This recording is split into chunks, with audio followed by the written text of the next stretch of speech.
നേരം വെളുത്തു കഴിഞ്ഞു. ഇനി അങ്ങനെ കൊണ്ടുവരുന്നത് പറ്റാത്ത കാര്യമാണ്. ഇനി അങ്ങേരുടെ കാര്യം പോക. എല്ലാം കഴിഞ്ഞു. വരും, നമുക്ക് പോകാം. ചേട്ടനില്ലാതെ ഞാൻ ഇവിടുന്ന് വരില്ല. ധൈര്യമുള്ളവർ മാത്രം എന്റെ കൂടെ വാ. അതില്ലാത്ത ബീരിക്കൽ ഇവിടുന്ന് ഓടിപ്പോ.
എന്റെ മോനെ നീ രക്ഷിച്ചു തന്നല്ലോ മോനെ.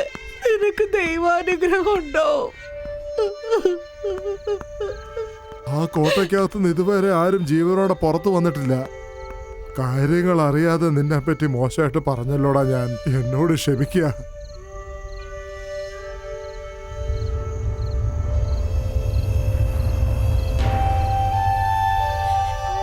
നീ കമ്പ് കയ്യിലെടുത്ത് ചുറ്റിയാൽ ഈ കാട് തന്നെ പേടിക്കുമായിരുന്നല്ലോ മോനെ.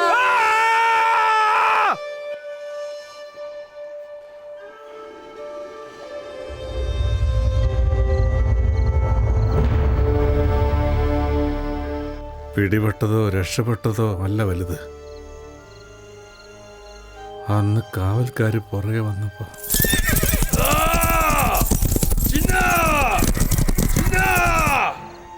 അവനെ എന്തോ ഒരു പേര് പറഞ്ഞ് അലറി വിളിക്കുന്നുണ്ടായിരുന്നു.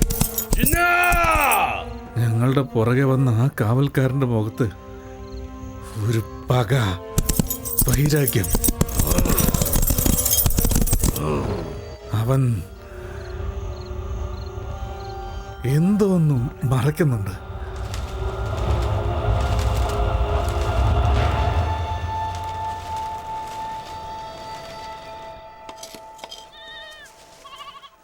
ഒന്ന് വായടയ്ക്കുന്നുണ്ടോ? ഒരു സിംഹത്തിന്റെ കല്യാണം കഴിച്ചുകൊണ്ട് കരഞ്ഞുകൊണ്ടിരിക്കുന്നു. കാക്കാൻ പോയവരൊക്കെ എന്റെ അലയന്റെ കാൽക്കൽ വന്ന് വീണ് കിടക്കുകയാണ്. അത് നിനക്കറിയോ? അവൻ ആകെ തകർന്നിരിക്കുകയാണ്. നീയാണ് ഇവിടെ കരഞ്ഞുകൊണ്ടിരിക്കുന്നു. നമ്മുടെ നാട്ടിൽ ജനിച്ചിട്ട് രക്തം വരാം, പക്ഷെ കണ്ണീര് വരാൻ പാടില്ല. എന്നാ മലമുകളിൽ നിന്ന് കൊണ്ടുവന്നൊരു തൈലാണത്. ശരിക്കൊന്ന് പുരട്ടി വിട്. 3 ദിവസത്തിനുള്ളിൽ അളിയൻ എഴുന്നേറ്റ് നടക്കും.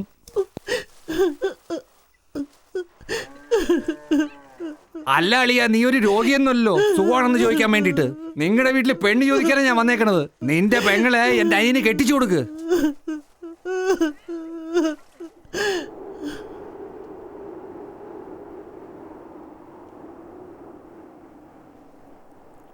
ഏയ് ഏയ് അയ്യോമ്മേ, നീ എന്നെ കല്യാണം കഴിക്കോ ഇല്ലേ? എന്താ ഇത്? ഉറങ്ങി കിടക്കുന്നതിനോടൊന്ന് കല്യാണം കഴിക്കുമെന്നാണ് ചോദിക്കുന്നത്. കാര്യം എന്താ? ഓ, നല്ല നേരം നോക്കി ചോദിച്ചാലേ പറയുള്ളൂ. അടുത്ത ഗ്രാമത്തിൽ നിന്ന് എന്നെ പെണ്ണ് ചോദിച്ചു വന്നിരിക്കുക. പക്ഷെ എനിക്ക് ഈ മണ്ണും എന്റെ ചേട്ടനെ വിട്ട് പോകാൻ മനസ്സില്ല. ഓ, അതാണോ കാര്യം? ഈ നാട്ടില് കുറെ പേര് ഈ പെണ്ണ് തന്നെ കെട്ടുള്ളൂ പറഞ്ഞ് കറങ്ങുന്നുണ്ടല്ലോ. അവരെയൊക്കെ വിട്ടിട്ട് എന്നോട് എന്തിനാ ചോദിക്കുന്നേ? എല്ലാരും കളഞ്ഞിട്ട് വന്നപ്പോ കോട്ടയൂരിൽ നിന്ന് എന്റെ ചേട്ടനെ രക്ഷിച്ചു കൊണ്ടുവന്നില്ലേ, അതുകൊണ്ടാ. ഓ, അതാണോ? ഞാൻ രക്ഷിച്ചില്ലായിരുന്നെങ്കിലോ?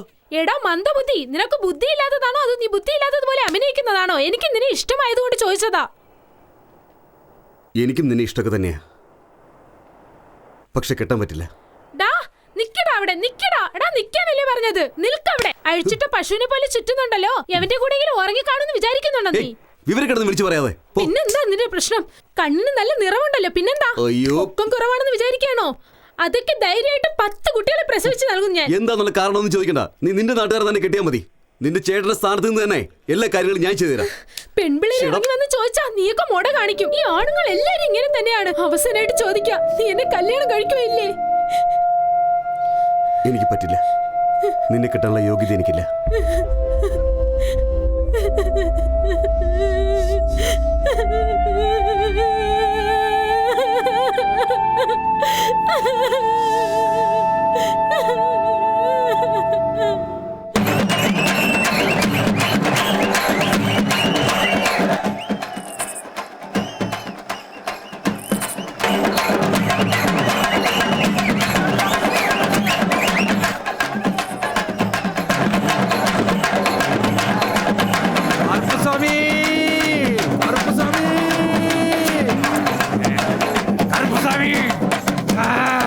ഒരുപാട് തലമുറകൾക്ക് മുമ്പുള്ള കഥകളൊക്കെ അറിയാവുന്ന എനിക്ക്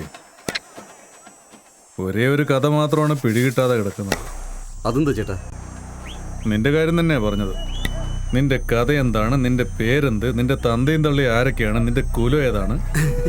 അത് ഞാൻ പറഞ്ഞില്ലേ ചേട്ടാ, എന്റെ അച്ഛനൊക്കെ ചത്തുപോയതാ. ഞാൻ എങ്ങനെയോ 3 തവണ ചോദിക്കുന്നു. കുലം അറിയാതെ കക്കുന്ന കൂട്ടത്തിൽ ചേർക്കാൻ, കുടുംബത്തിൽ ചേർക്കാൻ പറ്റൂടാ? ഇതെന്താ ചേട്ടാ ഇങ്ങനെയൊക്കെ പറയുന്നത്? കെട്ടുകയാണെങ്കിൽ നിന്നെ മാത്രമേ കെട്ടുന്നു. ഒറ്റ കല്ല് നിൽക്കടാ.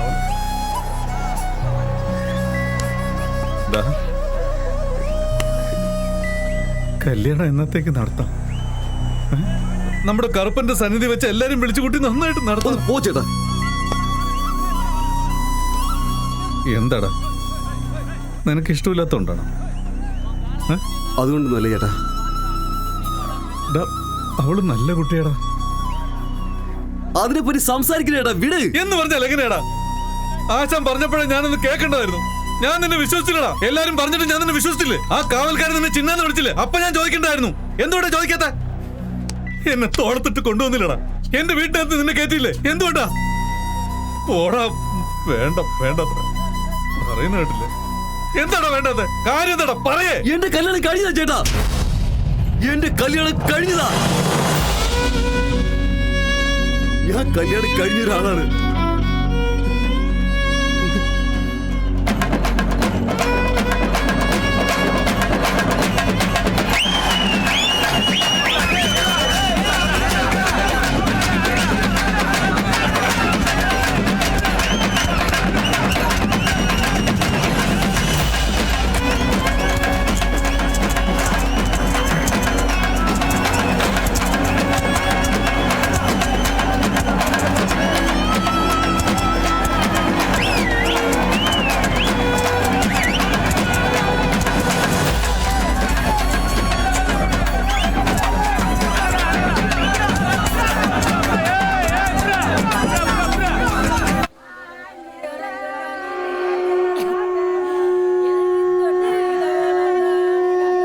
ഇങ്ങോട്ട് നോക്ക്, ഞാനൊരു കാര്യം പറയാ. കക്കാൻ പോയവരടുത്ത് പറഞ്ഞേക്ക്, ഇവിടുത്തെ മൂപ്പന മരിച്ചിരിക്കുന്ന നാട്ടിലുള്ളവർ മുഴുവനും വരണം. അതാണ് ഇതാണെന്ന് പറഞ്ഞ് ആരെങ്ങോട്ടും പോവരുത്.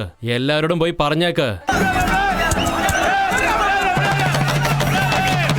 എല്ലാവരും ഒന്ന് ശ്രദ്ധിച്ച് കേൾക്കണം കേട്ടോ. ഇനി വരാൻ പോകുന്ന കാള ഈ നിൽക്കുന്ന വലിയ മനുഷ്യന്റേതാണ്. ഈ കാളയെ വേമ്പൂർക്കാരല്ലാതെ വേറെ ആരും തൊടാൻ പാടില്ല. വേമ്പൂരിലുള്ളവര് കാളയെ പിടിച്ച് നിർത്തുകയാണെങ്കിൽ ഇവിടെയുള്ള സ്ഥലത്തിന്റെ പകുതി വേമ്പൂർ കരുപ്പസ്വാമിയുടെ പേരിൽ എഴുതി വച്ചേക്കോ. അങ്ങനെയല്ലെങ്കിൽ ഈ നിൽക്കുന്ന ആൾക്ക് നിങ്ങളുടെ ചേച്ചിയോ അനീത്തിയോ കെട്ടിച്ചു കൊടുക്കണം. എവിടെയാടാ നിങ്ങളൊക്കെ? എവിടെയാടാ നിങ്ങൾ? പറയടാ. ആടാ. 3 വർഷം മുമ്പ് എന്റെ കാളെ മെരുക്കാനെ കൊണ്ടുപോയി കൊന്നു കളഞ്ഞില്ലേ? എന്റെ കാളെ അങ്ങനെ പടഞ്ഞു പടഞ്ഞ് ചത്തു എനിക്ക് മറക്കാൻ പറ്റുന്നില്ലടാ. നമ്മുടെ ആൾക്കാരൊക്കെ എവിടെയാണ്? പേടിച്ചൊളിച്ചിരിക്കുകയാണോ? ആ, നിങ്ങൾക്ക് വേണ്ടി ഒരു കാളെ വീണ്ടും ഞാൻ കൊണ്ടുവന്നിരിക്കുന്നു. ഇതിനെ ഒന്ന് മെരുക്ക് കാണുന്നത്. ചേട്ടാ എവിടെയാണ്? എന്താടാ ഈ വേമ്പൂര് നാട്ടുകാരിവിടെ ഉണ്ടോ അതോ ഇല്ലയോ? വേമ്പൂർ കള്ളന്മാരെ ഇറങ്ങി വാടാ. എത്ര നേരം ഒളിച്ചിരിക്കൂടാ? എടാ വേമ്പൂർ നാട്ടുകാരെ, നിങ്ങളുടെ നാണവും മാനവും ധൈര്യവും ഒക്കെ ഇപ്പൊ എവിടെ പോയടാ? എവിടെയെങ്കിലും പോയി ഒളിച്ചിരിപ്പുണ്ടാവും. ചേട്ടാ ഞാൻ പോകാം. ഇറങ്ങി വാടാ. നീ പോകാൻ പാടില്ല. ഇത് വേമ്പൂരുകാരോടുള്ള വെല്ലുവിളിയാ. ഞാൻ നോക്കണം. നീ ഒരു പ്രാവശ്യം കൂടെ നീ പറഞ്ഞിട്ട് വന്നില്ലെങ്കിൽ തോറ്റ് പിന്മാറിയെന്ന് ഞങ്ങളൊക്കെ വിചാരിക്കും. ഇനി കേട്ടോണ്ട് നിൽക്കാൻ പറ്റില്ല. ഞാൻ പോവാ ചേട്ടാ. ചേട്ടാ നീ എവിടുത്തെ കാരണടാ? ഞങ്ങൾക്ക് നിനക്ക് തമ്മിൽ ഒരു ബന്ധവുമില്ല. നിനക്ക് ഇതിനുള്ള യോഗ്യതയില്ല. ഞാൻ പറഞ്ഞത് കേക്ക് ചേട്ടാ. അത് കുത്തി പൊക്കി എറിയും. ഞാൻ പൊക്കോളാം ചേട്ടാ. ഞങ്ങളെ ഒന്നിനും കൊള്ളാത്തവരാന്ന് കരുതിയടാ. ഓടാ. നിനക്ക് എന്റെ കൂട്ടത്തിലും സ്ഥാനമില്ല, ഗ്രാമത്തിലും സ്ഥാനമില്ല. അകത്തേറെ കൊന്നാളി ഞാൻ. ചേട്ടാ പറയുന്നത് കേക്ക് ചേട്ടാ.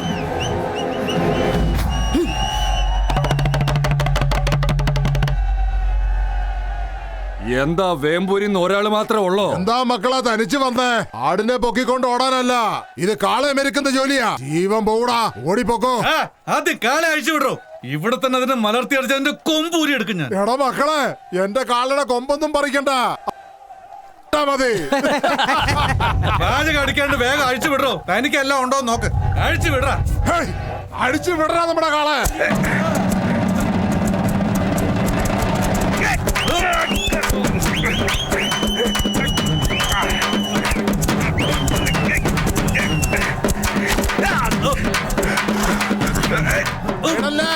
അവനെ വലത്തി അടിക്കേ. അങ്ങനെ തന്നെ അവനെ വിടല്ലേ.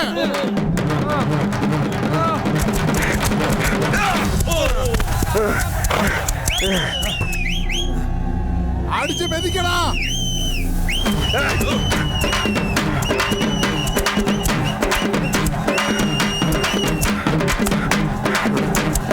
അവനെ വിടല്ലേടാ.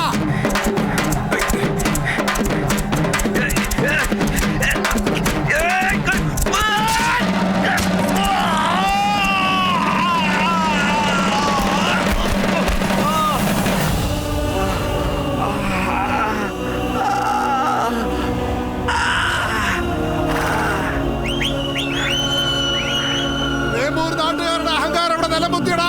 ശവങ്ങള് വീഴാൻ പോവുകയാണ്. ശവങ്ങള് വീഴൂടാ ഇവിടെ.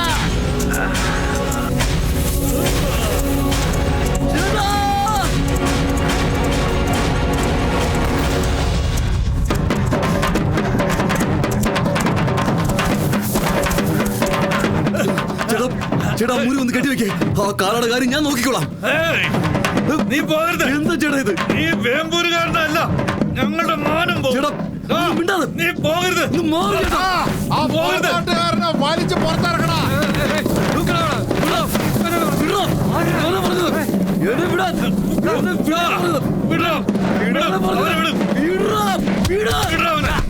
തൊട്ടു പോകരുത്. എന്താണ് നോക്കുന്നേ?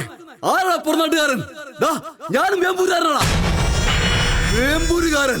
വേമ്പൂരിൽ നിന്ന് ചിന്നപ്പെട്ടിയിലേക്ക് കല്യാണം കഴിച്ചു പോയ വൈശാഖിയുടെ മകനാണ് ഞാൻ.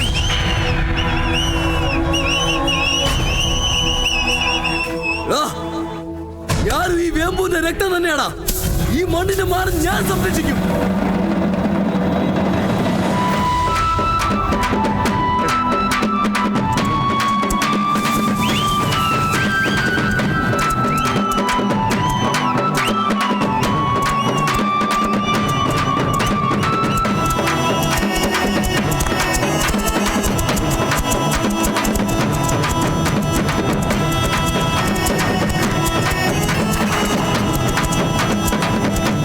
അവനെ വിടല്ലേ.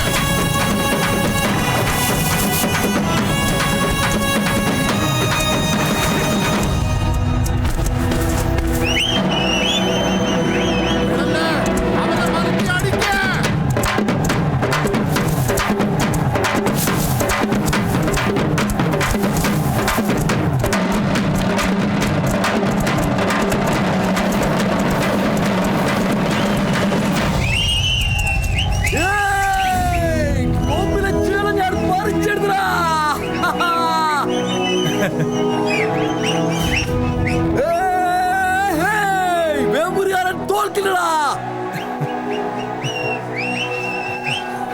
ചേട്ടാ വേമ്പൂരുകാരൻ തോൽക്കില്ല ചേട്ടാ, തോൽക്കില്ല.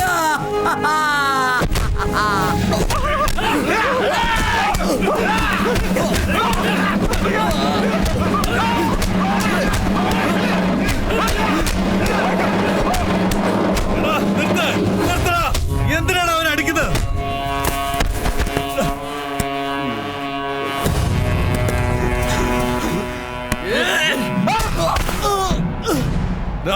വേണ്ട, നിർത്തടാ.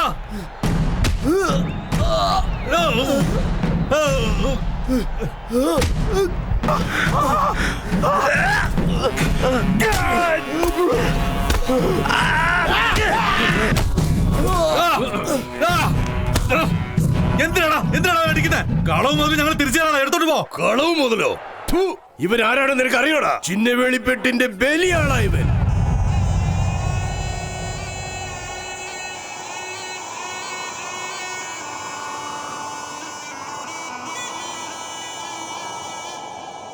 ഒമ്പത് വർഷങ്ങളായി ഇവരെയാണ് ഞങ്ങൾ അന്വേഷിച്ചിരിക്കുന്നത്. ഇവൻ വേമ്പൂരുകാരനാ. എന്ത് പ്രശ്നമാണെങ്കിലും നമുക്ക് അവിടെ വെച്ച് സംസാരിക്കാം, അല്ലെങ്കിൽ വലിയ പകയായി തീരും. അവനോട് വിട്ടിട്ട് പോവാൻ. എത്ര പക വന്നാലും ഇവരെ വിടുന്ന പ്രശ്നമില്ലടാ. കോട്ടയ്ക്കകത്ത് കക്ക വന്നത് ഈ പട്ടിയായിരിക്കുന്നു ഞാൻ ഉദ്ദേശിച്ചു. ഇന്നത്തെ ജല്ലിക്കെട്ടില് അവൻ ആരാൻ തന്നെ അവനെ വായും തന്നെ തൊഴിഞ്ഞില്ലേ? നീ മാറി നിൽക്കടാ. പൊക്കടാ ഇവനെ, പൊക്ക്.